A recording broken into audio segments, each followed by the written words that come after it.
السلام عليكم ورحمة الله. قبل ما نبدا الحلقة الثانية من سلسلة حقيقة أم خرافة، تنشكر الجميع على الدعم المتواصل لي المتمثل في الاشتراكات والتعاليق اللي تدفعني لإعطاء المزيد دائما.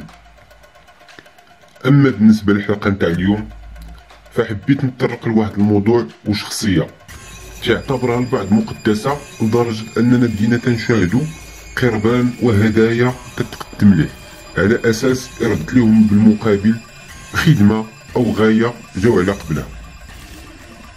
الشخصية نتاع اليوم هي شمهاروش، وكيف العادة غادي نحاول ندخل شوية نتاع العربية الفصحى باش تعمل فائدة لشريحة أكبر لا غير، وغادي نحاولو نتطرقو لبزاف نتاع النقط تتهم هاد الشخصية هادي باش نخرجو بواحد الخلاصة اللي نعرفو هاد الشخصية واش هي حقيقة أم خرافة. نبداو على بركة الله. شمهاروش اللي تجاوزت الشهرة ديالو حدود مراكش، بالضبط وسط جبال الأطلس بالمنطقة يطلق عليها إمليل، فهو ملك ملوك الجن في المولود الشعبي المغربي، ليتحول إلى كلمة شائعة يتم إدراجها في مسلسلات عربية في مصر وشمال إفريقيا، وكذلك يتم تداولها مغاربيا حينما يتعلق الأمر بقاضي الجان ورئيس أعلى هيئة قضائية لهم، وله القدرة على شفاء الأمراض.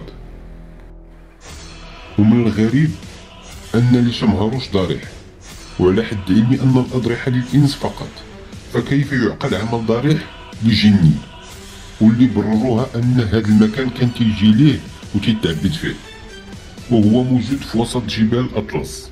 وكما يلاحظ فالضريح تحيط به أسراب من الغربان، واللي تعتقد الساكنة أنها مسكونة بالأرواح.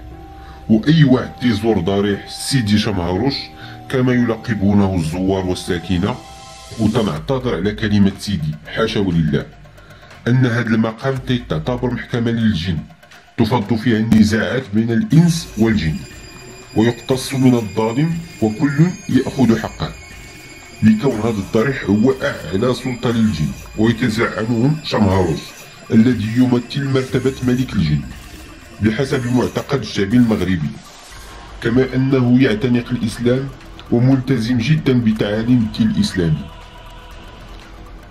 وحسب سكان المنطقة فإن شمهاروش يقدس اللونين الأخضر والأبيض، وكان يضعهما على صدره بحال القضاة نتاع مصر كيف شافوها الله أعلم. كما أن له يوم مقدس تيتمثل في يوم الخميس، لكون هذا اليوم هو يوم ترأسه جلسات قضاة الجن في محكمة الجن، لكون السلطة ديالو تتجاوز القضاء، حيث تعتبر أحد ملوك الجن السبعة فوق الأرض وأكبرهم سنا. كما يعتقدون أن ملوك الجن السبعة المؤمنين بالله ينزلون لنفس الضريح، كما أن كل يوم الواحد فيهم مقسمين على أيام الأسبوع السبعة بالطبع. وكيف ما تدخل الأسطورة والمعتقدات أنه عندما لا تفيد الطقوس الاحتفالية الملقبة بالزار أو الحضرة ولا القرابين في تهدئة الجن وإخراجه من جسد الإنسان، فإن الحل الوحيد هو عقد محاكمة للجن ومقاضاة الجن حتى يخرج من جسد الإنسان. كما أنني بغيت نشير لواحد النقطة مهمة، أن هذا الضريح ممنوع على غير المسلمين، حيث وضعت لواحد اللافتة تم تثبيتها بمدخل المسجد القريب من الصخرة البيضاء، وكتب عليها بالفرنسية والعربية للمسلمين فقط.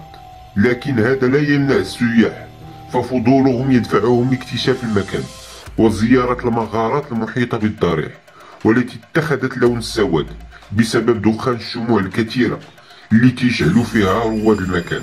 وكما يعتقدون أن طقس إشعال الشموع ينعكس إيجابيا على حياة الفرد وينيرها. أما إلا جينا بدنا نهضروا على مقام شمهاروش وهذا الصيت الكبير اللي واخد، فهو ماشي شي قصر كبير ولا صرح عالي، فهو فقط صخرة كبيرة وبضع جدران تلتقي معها لتشكل ما يشبه البيت، أما جدران المكان فهي مكسوة بصور آيات قرآنية وأدعية. وتحت صخرة كبيرة يوجد ما يشبه القبر مغطى بثوب أخضر ومحيط بشمع، بعضها مشتعل وآخر خفواج. وتيقول الحاج أحمد أحد المقيمين وحارسي الضريح أن جميع من يحضرون لهذا المكان وبمجرد دخول الشخص المصاب بمس من الجن يصاب مباشرة بالصرع ويسقط أرضا، ويصبح الجني الذي يسكنه هو من يتكلم بلسانه. وحسب سكان المنطقة فإن محاكمة الجن تصحبها طقوس وأجواء استثنائية، فكلما جرت أطوار المحاكمة يصحبها رعد وبرق، حتى وإن كانت درجة الحرارة تتجاوز 45 درجة. يعني بحال هاد الأمور تزيد تخلي الناس يتيقوا هاد الشيء ويتأكدوا بأن هاد الشيء راه كاين. وفي زمننا هذا لا يبدو لمثل تلك المعتقدات المشابهة لمحاكم الجن محل من الإعراب، إلا أنها راسخة في بعض الفئات وتبقى أمورا مسلما بها، ولا يجوز بأي حال من الأحوال التشكيك في صدقيتها ومصداقيتها، خوفا من أن يجر ذلك عليهم لعنة أو سخطا يقلب حياتهم رأسا على عقب كما يعتقدون. وبالتالي يمكن اعتبار أن مثل هذه الأمور كمحاكم الجن هي أقرب إلى الخرافة منها إلى الحقيقة، ولا دليل عليها لا بالعلم ولا بالدين.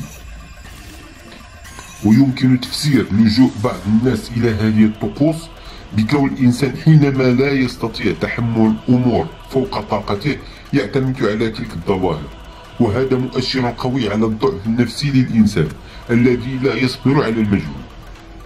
ولا جينا نهضروا على واحد الجانب آخر اللي هو الجانب الاقتصادي في كل هذه الأساطير، فكل ولي أو ضريح في مختلف ربوع المغرب تحيط به محلات تجارية وأنشطة مدرة للدخل لبعض الأفراد، وبالتالي في مصلحة استمرار مثل هذه الممارسات، بل يصل الحد حسب الباحث في علم الاجتماع عبد اللطيف كداي إلى درجة القيام بالدعاية المغلوطة لكرامات أولياء بهدف استدرار المداخيل. ومن جهة الخاصة فيمكن اعتبار أن مثل هذه الأمور تقابلها كلمة واحدة أو كلمتين، وهي التجارة بالأوهام. وانتوما اش تعتقدوا؟ واش هادشي كاين في الحقيقة ولا ما كاينش؟ والسلام عليكم ورحمة الله. وكيتلقى الورقه فيها كيتلقى سميتو تيقول اش مهروش الا عطيتيني الفلوس ولا الا وصلت لواحد الحاجه راه غنجيب لك وغنفعل لك. باغي نجيبها لك، باغي نجيبها لك.